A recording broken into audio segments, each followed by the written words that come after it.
Fanning.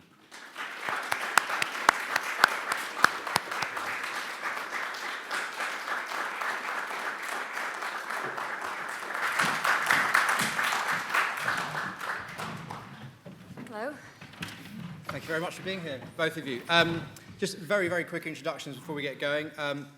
Angelina Jolie plays Maleficent in the film Maleficent, star of films including Wanted, Changeling, and Mr. and Mrs. Smith, and many more.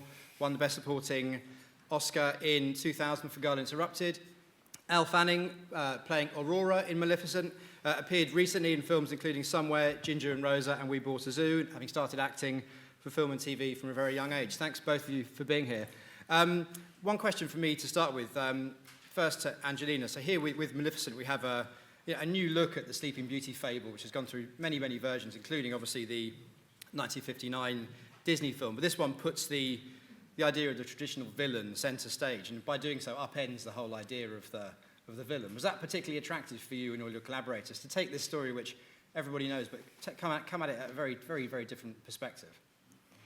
Yes, I think I remember hearing that they were going to make a film about Maleficent, and we thought, God, how could you possibly make a film where the center character curses a baby, and in any way make that appealing?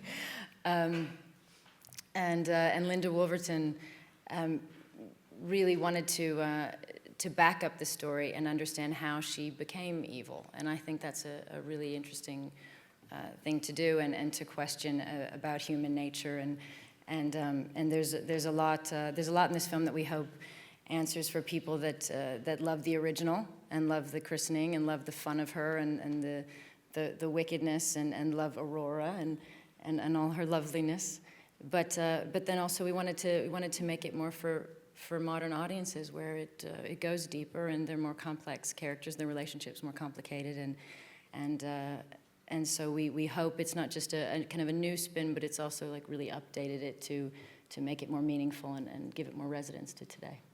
And Elle, on the back of that question there, this idea of the update, what do you think? Obviously, we see Maleficent from a very different perspective in this version of the Sleeping Beauty story. What's different, do you feel, about Aurora? What's new that's being explored here? What does this film allow us to see of her? Yeah, well, I think in the original animated version, Sleeping Beauty, in that one, Aurora, she's very, she's definitely kind of a delicate princess and loves all things, and everything that you think a princess is, and kind of all those characteristics she definitely has. But in ours, she still is that way, and she loves everyone, and is very open, and she's not afraid of Maleficent when she meets her, which that kind of terrifies Maleficent. She's like, everyone's normally so scared of me, but Aurora, she hasn't learned that she hasn't learned to be scared of things that look odd, or creatures that have horns, and it's nice for Aurora in this one. She has more depth, and obviously there are a lot of secrets that are kept from her.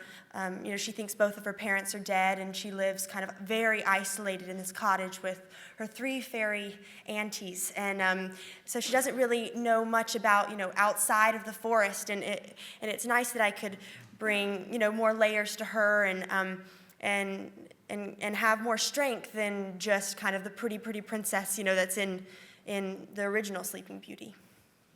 Final one for me, Angelina. Despite the new perspective on the villain, presumably it's still incredibly fun to play a compellingly wicked character like this. It was so much fun. Yeah, she's. It was hard at first. I was actually quite afraid to do it, because I thought, God, the first one was done so perfectly.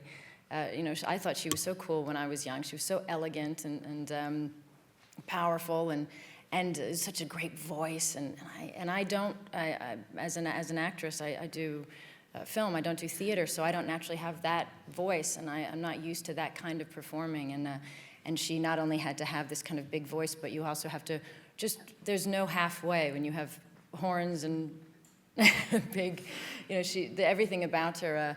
I think I had to embrace my bizarre and my silliness, and with yes, it's a I think it is a beautiful story, and it has a lot of depth to it, but we got a little crazy and we had a lot of fun, and I hope that resonates, and I hope that people really are entertained by it. We really did this. I certainly, for this performance, I wanted to entertain, and I hope we did.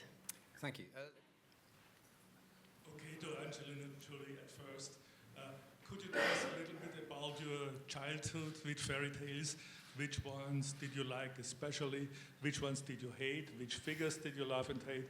Did you play at school a part in a fairy tale, and which one? And now, as a mother of 6, how do you handle, did you handle and do you handle that all with fairy tales? I'm gonna get this, I promise. I wasn't as into fairy tales when I was little, and I think it could also be, you know, I was of the generation of the earlier Disney films where at that time the princesses, you know, many of the female characters, with the exception of the Maleficents, you know, were not little girls that I admired. The princesses were not characters I looked up to or identified with.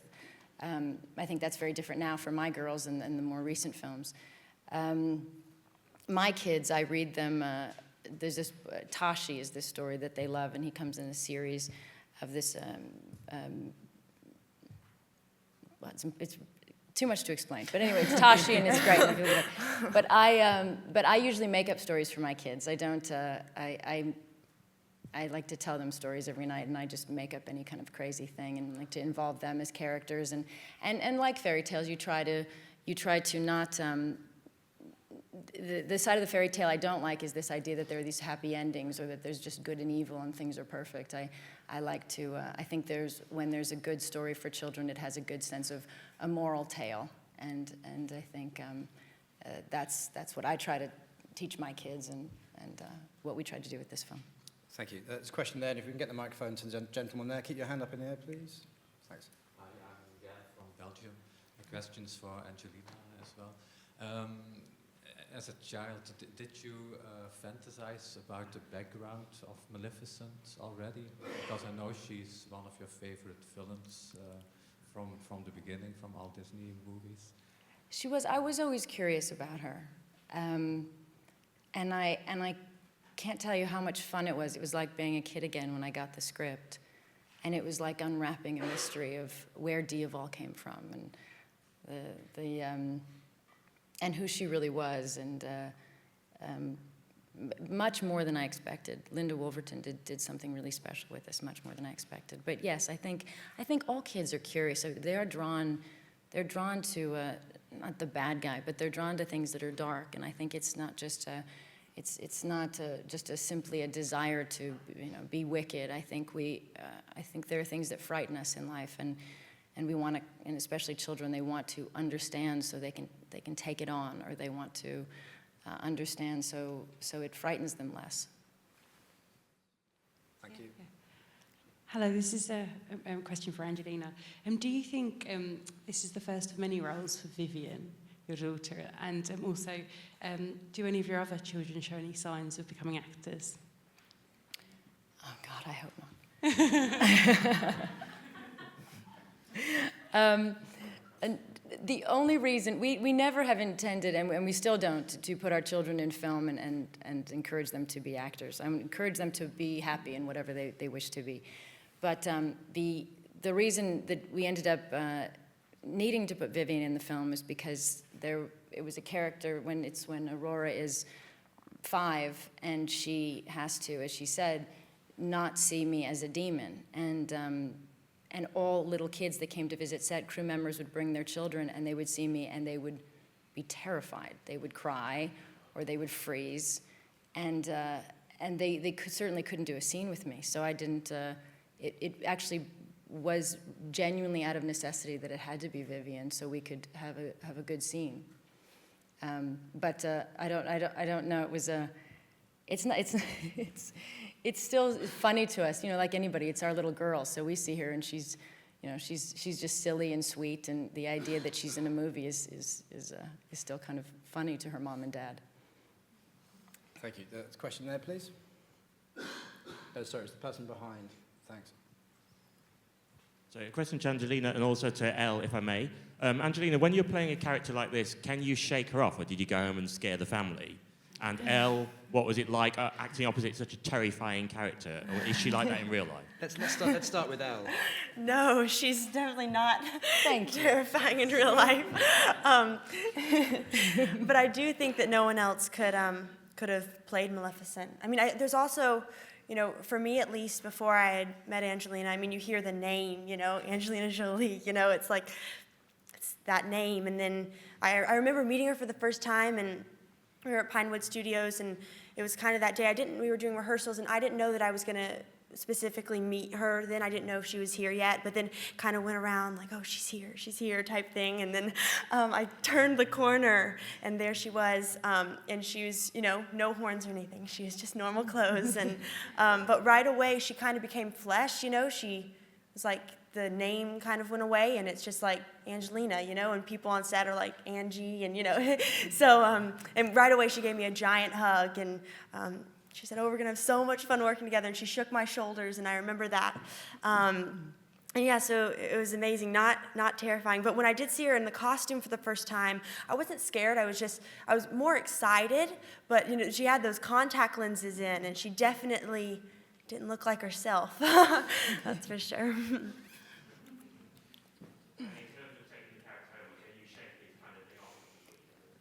I have to ask my family. I thought I did. I thought I came home lovely. You know, the interesting thing about it is, as much as she's a villain and she's dark and she's considered mean, I was very playful as her. So it is a film where it's not me playing at such a heavy role that I come home and my children have to feel the weight of a performance in this kind of darkness. I came home very silly and making, you know, my children love Maleficent's voice, so they always make me do it at home and walk around, and so I think it actually brought out the child in me to be a part of this kind of film. So I think I was fun. Thank you. That question there on the end of the row. From Budapest, after becoming the world-famous villain, experiencing her complexity, please tell me, for you as a person, is there anything in her behavior, in her character, that you might envy or maybe admire her for?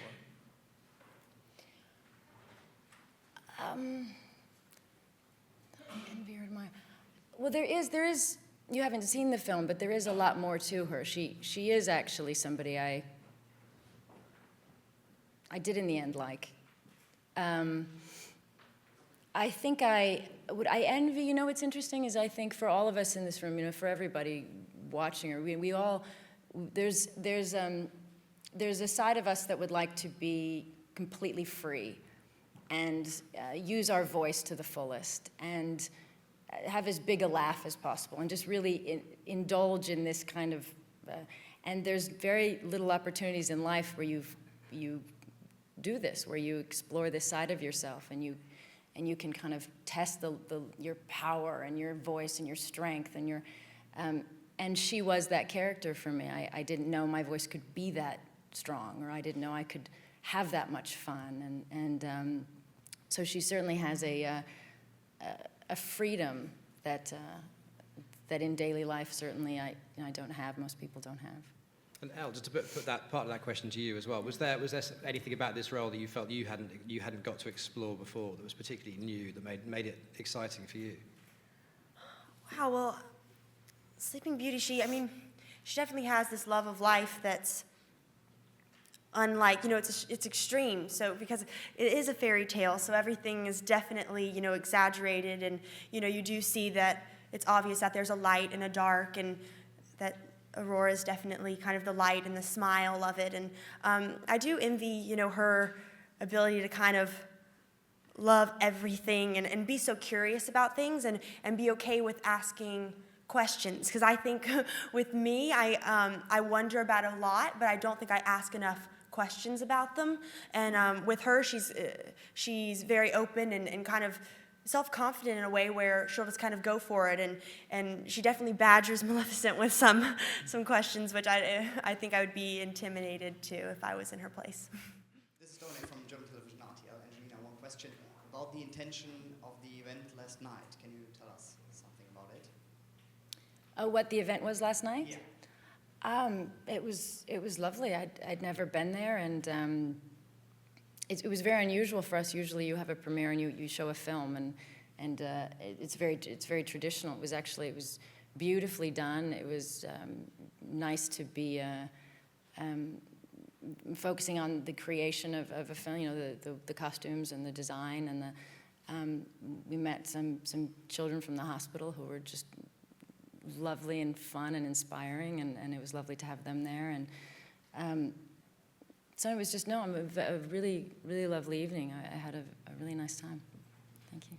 Thank you. Let's take a question down in the front corner here. In spite of how scary Maleficent is, this is still a Disney movie, and it is something that you can take all your children to go and see. And I just wondered, have your children in the past expressed an interest in seeing the films that Mom and Dad have made, and have you had to be selective in what you will let them see and when you'll let them see it? Yes, very. The older ones recently saw Mr. and Mrs. Smith, and I think they thought that was the funniest thing they'd ever seen. Because, of course, watching your parents fight as spies is kind of some strange child fantasy. So, yes, they have started to. They're not as excited about it, which is kind of great. They find it. Sometimes it's fun. My littlest one, Knox, he sees Tomb Raider and he thinks Mommy can do all those things, and it's. This one is, I think, I'm maybe the most excited about, because this is really one we can all see, and I think they're all really going to like. Thank you. There's a question down here. Then I'd like to get that microphone towards the back of the room, because I'm missing people out there. So the gentleman in the check shirt, keep waving your hand around, please, and then we'll take the question here. Thanks. Hello. Hello? Is that one? Darren Scott from Gay Times. Disney villains are quite loved by the gay community. How do you feel now about forever being an inspiration to drag queens? Because of this role? I would be thrilled if it's embraced by the drag queens. I think we all share a love of this kind of costume. I'm with them. But Elle, do you feel you're missing out? No, I know. They can dress up as princesses too. Yeah, exactly.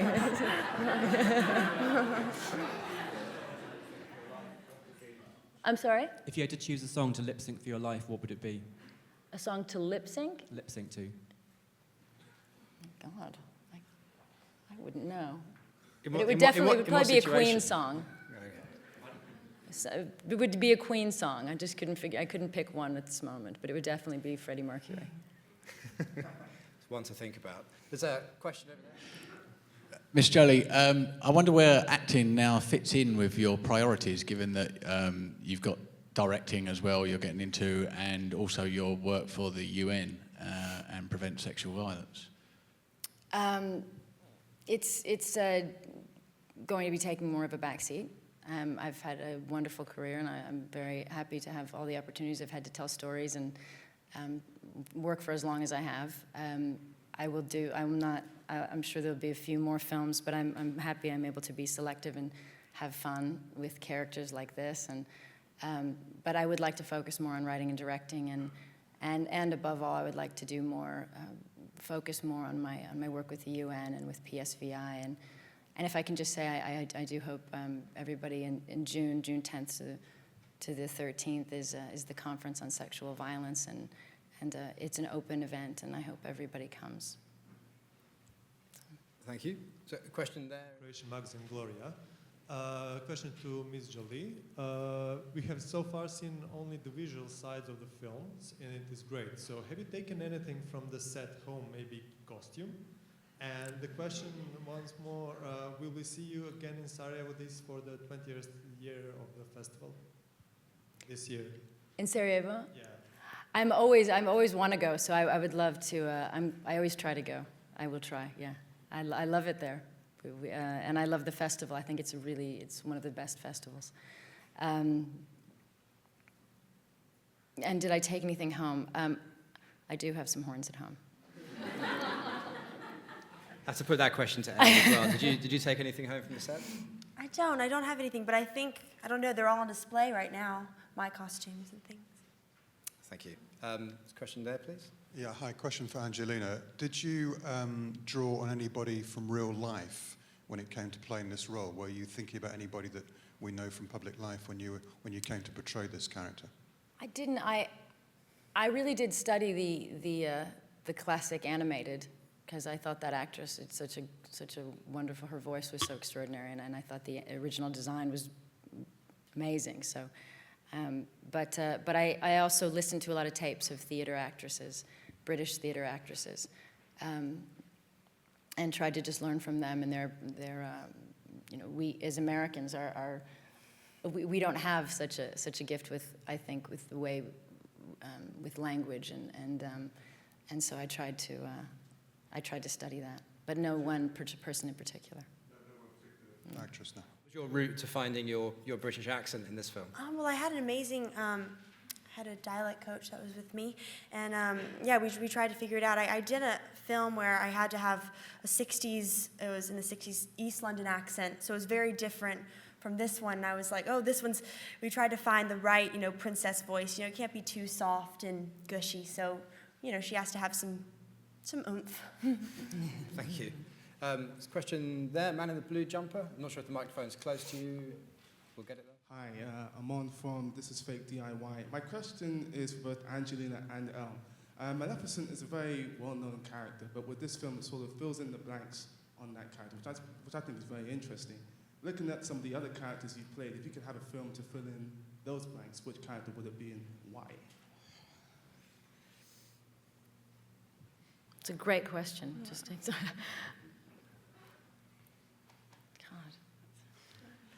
I'm suddenly trying to remember things I've done.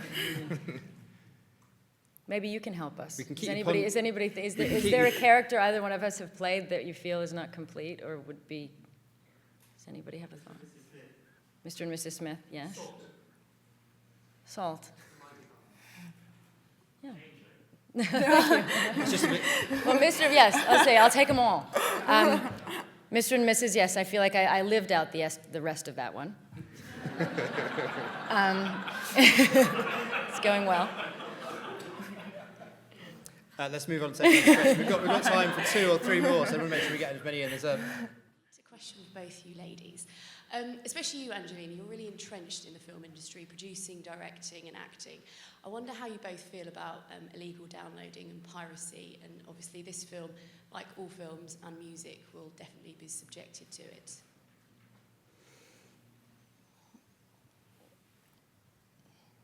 If it helps, it comes as it looks like a deal is about to be struck in the UK between the entertainment industry and internet service providers, that there'll be no sort of punitive measures for people who are offenders, illegal downloaders. They'll just be sent a letter saying what you do, an educational letter. So nothing really strong against these people. And obviously it affects the industry massively. It does, yes. I don't know if I'm the best person to answer that because that's quite technical, but maybe generally. It is. Well, I mean, I just, you know, in general, you as artists, our job is more, we want to entertain as many people as possible. We want to get stories out. So, you know, but it is a business, it is an industry, and you would hope that people wouldn't do something that would make it more difficult to be able to make films and do films and have, but you also want your films to reach people. I don't. So I don't know. I don't know enough about the recent situation to be able to really give you a great answer on that. You must have or people of your age who, because lots of people do illegal download. Yeah, I don't know much about it, but I know it feels like, you know, they should, you know, it's if it you know, they're doing it illegally, and if it's hurting, you know, other people or any other businesses, yeah, it seems like it sounds wrong. Yeah, I mean, there is, you do want law, and you want law and order, you know, at the same time you hope people will be able to, you know, afford to and have the access to all the art and culture that they want, and keep it affordable to them. So maybe that's part of the answer in making it possible for people to. It is the biggest problem facing the entertainment industry, though, piracy. You know, it might, you know, could cause the music industry to collapse and possibly film and TV. Yeah, I mean, obviously, then I mean that's. You know, it's illegal. So I don't really think there's. I think that's what we're trying to understand with the question: is something illegal? Yes, it is. You know, and so. I'm going to move it on because we're so short of time. Sort of princesses of Disney in days gone by, I just wondered from both of you, were you conscious of having a sort of female role model for a new generation of children? And how did you approach your characters with that in mind? I think so. I mean, it's probably you've probably done the most to change her, the princess. 'Cause there's really no backstory on her, you know. I mean, there is, but she needs to have more added layers and make her just have a little bit more substance, because you know she just frolics around a lot of the other film and sleeps. So, and in this one, I definitely sleep, but I definitely have more scenes. And Linda wrote those scenes where I actually, you know, get to do more. And also, it's I kind of discovered this. Me and Linda were talking that when I meet the prince, it's the first time that Aurora has ever seen a boy in her entire life. So she looks at him like, kind of like, what is this thing? And so, you know, she definitely gave me kind of added little notes that I could use, because I don't think that part of the story, you know, in the animated movie, Aurora obviously meets the prince. In that one, it's kind of love at first sight, but you don't get, you know, that little note of that it's the first time she's ever seen a guy in her life. So just the little things all, you know, come together to make her, you know, a little extra. Thank you. Excellent. Hi. This is obviously a reimagining of one of Disney's classics. There's so many great Disney movies out there. If you could reimagine anyone, any character, what would it be? If we could reimagine it. Any other Disney movie that you could take on and really explore a character in it like you've done in this movie, what would it be? Dumbo. Dumbo. I love Dumbo. Yeah, I love Dumbo. I do think Dumbo's really is one of the best. Yeah. Do you have any idea of what needs I love exploring? the crows too. Yeah. I know. Well, we could do it live with baby elephant. That'd be so cute. See, she is Sleeping Beauty. I think so cute. You're so that's probably a great note on which to end. On which I'm sure there's a producer running out the back of the room, ready to get that one moving. But Angelina, did you have one? I would love to know. No, I mean, I'd say Dumbo. Dumbo's interesting. I was always fascinated with the mother who was locked up for being mad. Maybe that's a very dark version of Dumbo, but we could go with that one. Well, I'm looking forward to that. But before that, Maleficent is coming to cinemas here on May the 28th. Thank you, Angelina Jolie, Elle Fanning. Thanks for joining us this morning. Thank you very much.